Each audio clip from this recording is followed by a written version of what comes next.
நம்ம யூஸ் பண்ணுற கம்ப்யூட்டர் கீபோர்டாக இருக்கட்டும், மொபைல் ஃபோனாக இருக்கும், அதில் இருக்கக்கூடிய லெட்டர்ஸ் எல்லாமே அதாவது QWERT இந்த மாதிரி வரிசையில் தான் அமைஞ்சிருக்கும்.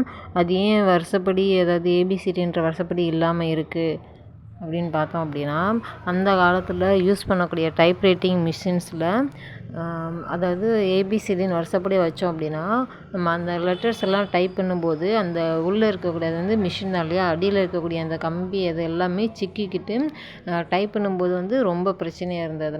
அதனால் அமெரிக்காவை சேர்ந்த ஷோல்ஸ்ன்ற கண்டுபிடிப்பாளர் வந்து இந்த டைப்ரைட்டிங் மிஷினில் இந்த லெட்டர்ஸ் வந்து இந்த மாதிரி மாற்றி அமைக்கலாம் அப்படின்ற ஒரு மெத்தடை வந்து கொண்டு வந்திருக்காரு. இது வந்து பின்னாடி மனிதர்களும் பயன்படுத்தும் போது எப்படி பயன்படுத்தணும் அப்படின்றதுக்காகவும் இந்த மாதிரி ஒரு இதை வந்து கண்டுபிடிச்சிருக்காங்க. இந்த நாளடைவில் இந்த லெட்டர் பேட் மட்டும் இல்லாமல் நிறைய மெத்தட்ஸ் நமக்கு வந்து வந்தாலும் இந்த QWERTன்ற வரிசை வந்து நமக்கு ஆரம்பத்தில் இருந்தே பழகி போனதுனால நம்மளும் அதே மாதிரி அந்த QWERTக்கு பழகி நம்மளும் அதே மாதிரி தான் யூஸ் பண்ணவும் ஆரம்பிச்சிட்டோம். இதுதான் அந்த லெட்டர்ஸ் வந்து இந்த மாதிரி கொண்டு வரதுக்கான காரணம். Thank you so much.